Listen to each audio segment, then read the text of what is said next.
Hi, this is Daniela with Bestie Life, and today I'm with Karen Laos of Karen Laos Consulting.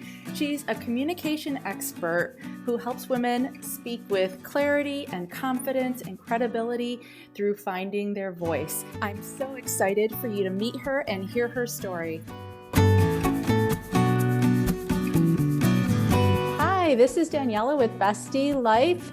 I'm here today with Karen Laos. She is a keynote speaker she's also a communication expert who helps women speak with clarity, confidence, and credibility. Hi, Karen. Thanks so much for joining us today. Hello. So happy to be here. I'm so excited to share what you do because so many people are like business coaches or do things, but the fact that you specifically focus in on communication, I think is awesome because how we communicate is how we connect. It's everything. And so if you want to share a little bit more about that. Sure. Well, I agree with you. It really does attach, or it is part of everything that we do in life. And for me, my story is that as a kid, I had a father that was the authority of the household, and we all did what he said. So what I learned as a kid is that really my voice as a woman doesn't really matter. Mm-hmm. And that, ironically, though, he also taught us the power of being determined and persistent, and that you could get anything you wanted. So I went on in my life to have these strong corporate leadership roles, but I still would be hesitant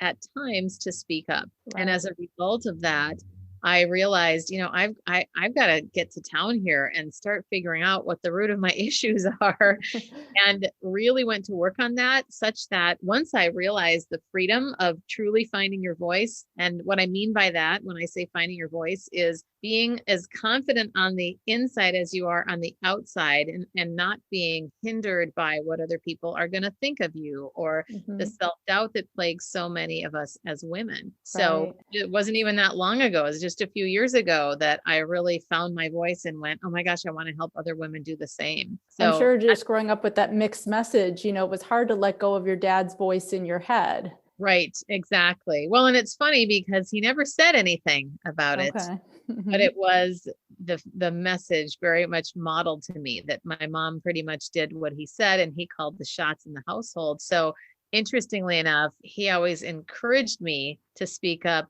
but the modeling that I got was so ingrained in me that was harder as an adult to get over. But it really is amazing for anybody listening. If you've gotten over something and you've grown into something different, it's so exciting when you get there. Absolutely. So it's like a neon shine, like you want to just share with everybody. Yes, exactly. I know, totally. And so as a result of that, also my story has more power now because of that, or my work has more power because of my story now. But for the past 20 some years, I've been coaching people, and lucky to be flown all over the world to help people with their communication and how they come across through their presentation style, or communication style rather, but also in their message, being succinct, clear, and credible. That's great to know. I love that, because it is, I think sometimes as women, we feel like we can't present ourselves because we're going to be judged. We're going to be thought certain ways. And a lot of times it is just all in our head versus what's really out there. But that's probably that limiting belief is the harder, bigger obstacle than what's really out there. Exactly. And isn't that the truth for anybody that has ever procrastinated a task, or you feel like it's so daunting, and then you finally do it and you go, oh, that was it. An hour or 45 minutes. And personally, you're out in San Francisco, right? You grew up there? I grew up in Minneapolis. Okay. College on the East Coast outside of Philadelphia, Lafayette College. And then it was always a dream of mine to move to San Francisco. I can still remember that when I was a teenager, writing in my diary saying, I can't wait to move to San Francisco. So finally did back in 1994. So I've been here a long time. That's great. And definitely that power of writing things down, setting that vision definitely makes things happen for sure. Yes. So true. So true. So what does bliss look like to you? I always try and help women find the bliss in their busy. And I think we all have our own story and vision and definition of it. So what does that look like to you? Well, I would say at the very top is that bliss is connecting with other people. Ever since I was a kid, I can still remember when I was in first grade, I would come home every day and ask my mom, can I go over to somebody's house? Or can somebody come over here? And she always used to joke that every day I would want to have some social interaction. And that has stayed true to this day. I Mhm. absolutely love the connections that you have with people and the deep connections. I'm not a fan of small talk. I know that Right. it gives us the right to have deeper talk, but I really love deep connections with people. And then it's really similar professionally, but when I think about what bliss is to me, when I can be of service to another human being Mhm. and help them have an aha moment that gives them more confidence, where sometimes just a small tweak in your voice or in your presence can make a massive difference. So that's also really exciting for me. But I will say, I know I said a couple things, but the biggest No. thing I'll say that I love that truly gives me bliss is, well, I'm thinking of two things now. One is that people leave my presence feeling better about themselves than when they did. So I Mhm. always, that just makes me feel excited to know that if I could offer that kindness and help them to be seen, that to me is the ultimate bliss, to know Mhm. that I could play a role to help somebody feel more uplifted or encouraged. But That's as a good. fun thing, I just love wearing Yeah. pink. That gives That's me awesome. And I know it's audio and you can't see Karen right now, but she does have a beautiful pink blouse on right now as well. And she looks great in pink. And I love the fact that so many of the things that bring you bliss are about energy, like the energy you get from being around people, the energy you get from helping people. I think that definitely speaks to a lot of who you are, and that comes through in your activities and in all of the way you connect and present with others. That's such a good point. Well, and that actually makes me think of the opposite of bliss in my life, which is what I know you help people with, is the times when my energy is so fixated on things that either I can't control or Mhm. that I'm frustrated about trying to manage in my business, be it the tech back end or just little silly things, but that end up being big things, where even today, like I couldn't find where are all the links that I have to send to you for this. They need to be centralized and Mhm. that kind of thing of getting those systems in place. So that I is becoming more bliss for me. Yeah, go I ahead. think because 'cause they're not as personal probably. So it is an area that you're not getting that energy from, so that would Yeah, be an area that, right. like, stresses you out. Yes, it's true. And for me, I have to do things in relationship. If somebody tells me to do something, there are times I mean, I know I can do things, but give me a video to watch over, no, the other way around. Give me a conversation with someone where you'll spend 5 minutes walking me through something tech wise on my website, for example, or how to do something, over sending me a video to show me how to do it. It's Mhm. just, I will procrastinate on the thing. But if it's in relationship, that's what I've continued to learn over the years, that then I'll get it done. No, I feel like I'm exactly the same way. I think that's why we connected so well. Like, I always just tell people, just, I need someone to come hold my hand. Like, I'm a Yeah. little kid, like, really need to be, I'm a visual person. I need to that hands-on guidance. I can't just hear something and it clicks, or I can't just read something. I'm the same way. Yeah. And it's funny. I use that phrase a lot too. Because I'll tell people sometimes I don't think people really know. And so I'm getting better at asking for what I need. I will Mhm. say, I need you to hold my hand. Can you Yep. please call me? Can we talk for 5 minutes? Otherwise, I'm not going to get this done. Yep, absolutely, absolutely. And I think having that insight about yourself, you've learned so many of these great things about, you said it was not that long ago, when it came to your voice, when it came to where your bliss came from and your energy, when it came to these things, like, what were some of the things that helped you develop that insight, just curiously?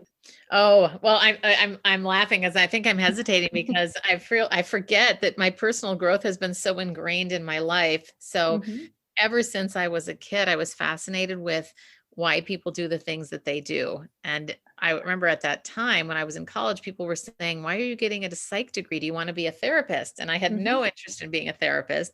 I just knew that I wanted to understand people better. And so I would say that I have always been in some type of personal growth mode, either whether it's reading books or Mhm. listening to audiobooks, or more importantly, most of the time it's being in growth groups. So Great. being with other like-minded people. And then certainly the last 14 years of my life, I have been recording people on video to help them see how they come across. And so that certainly, I couldn't do that without doing that myself too. So Right. not only did I have more of the, I don't know what you want to call it, like mental or emotional personal growth work that I've always been interested in. Like I've always had a therapist, I've always had a Mhm. coach. So those kinds of things to help me be more self-aware, but then the actual physical self-awareness of my body language as well as my voice, that helped me in my growth for sure in seeing that. So I really, anything I can get my hands on to be more self-aware. And then of course, now with emotional intelligence being much more prominent in the Right. world, that is just like music to my ears because I've always Yeah. wanted to be self-aware. I mean, Mhm. sometimes to my detriment. I remember in high school, just a quick side note, I remember getting my friends together and saying, let's have a critique session of each other. Oh, no. Which just turned out horribly. But I wanted people to talk about, what is your impression of me and Mhm. let's give our impressions of each other. But that was my first fail at You were feedback. just ahead of your times, Karen, ahead of the times. Yeah, I guess so. But it's pretty embarrassing even to this day because some of my friends that were there remember it well. It did not feel good. No, but I love that you share too that it's not like it just instantly came to you. There was definitely effort, work, people. You had a therapist, you had a coach. Like people, I think sometimes assume everyone it just comes naturally to them or that you've already got it figured out. And it's definitely it's a learning process and it's being willing to say, I need to learn this. I'm trying to get better at this. And being able to take the time and the effort to invest in it and sharing that I think helps hopefully others to see like, oh, it's not just going to naturally come to anybody else that they've invested in this and I can do that too. Because I think we hear where other people are at and we don't realize what it took for them to get there. Exactly. That is such a good point. And again, even when you asked me, I had to take a step back. Mhm. What does she mean exactly? But I realized that it's just so ingrained in who I am, but not Mhm. everybody's like that. And I do think that can also it can feel very daunting or discouraging if we look at someone else and think they were just born with that. Right. And the truth is, it is a skill to master. And it all goes back to if you want it, if you want to be intentional about, and when I say I mean just whatever you Mhm. might want for your life Yep. and going after that and setting a plan to make it happen. No, absolutely. So what are some things or one thing even that people think you have together, but maybe you don't. You just kind of really pull it off better than you think. Sure.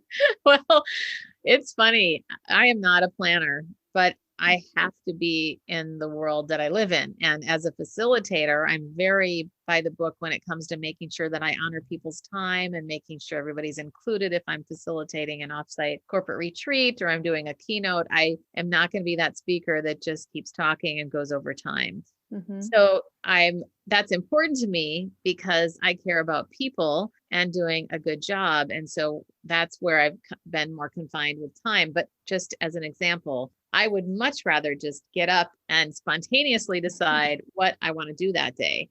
So Mhm. I think I've told people more than once, I'm not a planner or I will say, I probably shouldn't speak these words over myself, but things like I'm not very organized, but people are surprised. Right. Say, what? How could you not be organized? But But you I make it mean, work. yeah, exactly. Exactly.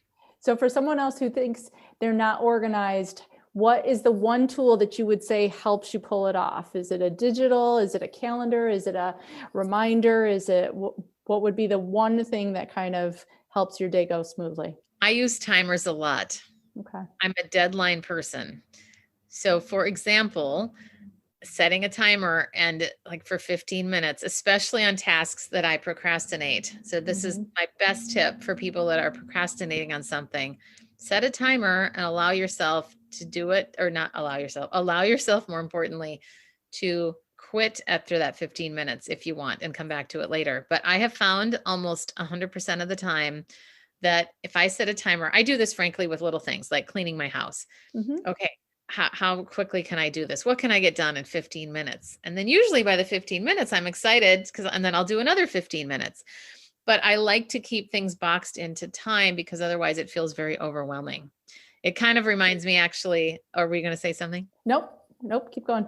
It reminds me of when I went through a really bad breakup with actually who is now my husband, but when we were dating, we had a really big breakup. And I remember my coach said to me, because it did feel incredibly daunting. And of course, when something traumatic happens, it feels like that is going to be forever.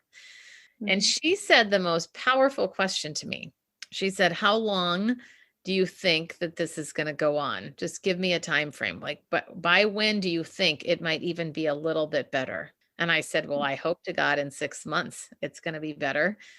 And just by saying that out loud, she said, "Okay, great. So right now, from now until 6 months, your life probably is going to suck related to this, or your life is probably going to feel really crappy.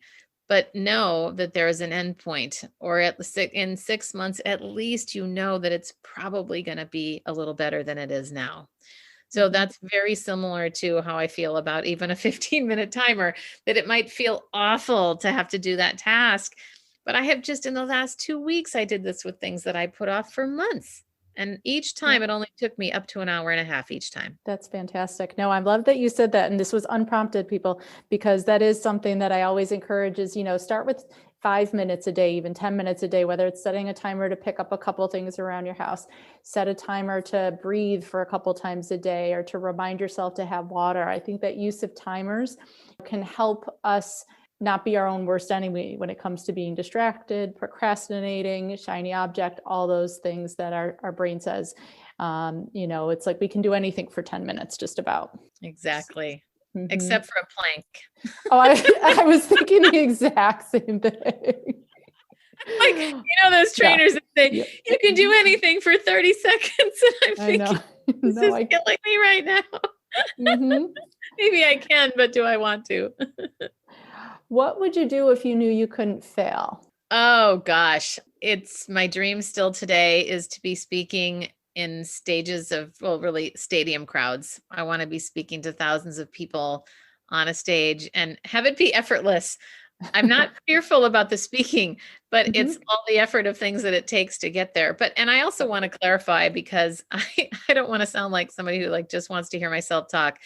It's the idea for me of globally supporting women Mhm. everywhere. And the thought of women coming together in a stadium type crowd is so exhilarating to me, to think that I could hold a space for women to feel empowered and free and given tools to Mhm. leave being able to practice those things. Yep. They're going to leave doing what Karen does. Absolutely. I see Uh-huh. that happening. And I ask this question a lot of times, people wonder sometimes where some of my questions come from. This is kind of like almost like I'm going to live in San Francisco someday. I want this to start being put out there. And I think sometimes we don't even have that courage to put some of our big dreams out there unless we Yeah. know, oh, okay, it's just what if I couldn't fail, or what if, but this is the beginning of that. This is where it starts to come together. Woo, I love it. So I I always love say it. we're going to come back to these, what would you do if you couldn't fails with some of my previous guests? And we're going to talk about when it really happens, because they will. Oh, that's brilliant. Yeah. Hmm. Yes. Well, my goal is 2 years. I haven't Awesome. All right. So we will definitely be back with Karen within the next 2 years for sure. I love it. What would you say are the top three things you're most grateful for? I believe having gratitude for the things we currently have, in addition to looking forward, is a big part of what helps us to find that bliss. Yeah, that actually brings me to some tears, because my husband, Hmm. it Yeah. was a very long road to get to where we are. We've been married just about 7.5 years. I got married a little later in Congrats. life. So thank you. Mhm. But No, that's I mean, great. thank you. For a good 13 years, we went back and forth and back and forth. And when I met, I was 31 and he was 20, and Mhm. in no position to be looking at marriage. And I was looking at wanting to be married. And I mean, all the Yeah. things that happen, I'll spare anybody the drama, but it's interesting how they say that things that come with trial and challenge, you do value more. Mhm. And maybe that's why I'm also emotional about it, because I'm so grateful for him. And we just found out last year, and he's 42 now, that his kidneys are failing and that he Oh, had to go no. on dialysis within 2 months of finding that out. And to see his perseverance and Mhm. all the trials that we've been through, and yet where this leads me is, number one, his incredible positivity, but also the fact that, as a fun note, I am actually going to be his donor for the kidney transplant. Oh my God, that's amazing, So it's Karen. pretty Oh, cool. Yeah. So he's wow. got to lose a little more weight, but I really admire his Mhm. incredible resilience and persistence among a lot of odds, from his childhood to even challenges as an adult. So that is one major thing. And Mhm. I would say what's probably the root of all of this is love. And to me, love really comes from God. So Mhm. my faith is a really big part of my life. And I just want to love people. So Yeah. I feel so incredibly loved as well. And I want other people to feel that. So my word this year is actually a phrase, and that's explosions of love. Oh, Because I as I love was it. reflecting, I thought explosion is going to be my word. And I was thinking about it Mhm. more from a business perspective. And then I thought, no, if I can just focus on exploding love everywhere, the business Yeah. part will come. I mean, I don't even need Absolutely. to worry about that. So, Absolutely. Even in business, people are still looking for that connection, that love, that relationship above all else. So I think yeah, leading with that, exactly. everything else will absolutely fall into place. Exactly. Agreed. So if you had more time, because I know running a business and doing everything, there's a lot that goes on. And I think we put so many things ahead of us. If you had more time during your day, what would you do for you? Oh my gosh. I would travel more. Yeah. Once we're unlocked, right? Yeah, exactly. I mean, honestly, even the few trips that I've taken during COVID, I've said this is the best time to travel. Nobody's on the planes. I get a row to myself. There's nobody at the hotels. That's But great. clearly there's a lot of limits right now, but I do think that, yeah, if I had more time, I would spend it more at the beach. I really love the beach and warm weather. That's great. Well, thank you so much, Karen. I have loved getting to know you. I hope you guys have enjoyed listening to Karen as well. Her links and all her information will be in the bio and the show notes. And I hope you connect with her as well, but leave us any questions if you have anything. Karen, any final thoughts? I would say something that I didn't really truly embody or believe years ago, and that is what I wish I would have done. So I want to tell everybody that, to Mhm. trust yourself. Yes. You're more powerful than you think. And if you need to hear that again, just reach out to Karen, reach out to me. We'll definitely remind you of that. Exactly, Because, exactly. we need to absolutely support each other. So thank you, Karen, for joining us. Thank you, everyone, for listening to us. We'd love it if you could please head on over and leave a 5-star review so that more women can hear Karen's story and others like it. Thanks so much, and talk to you soon.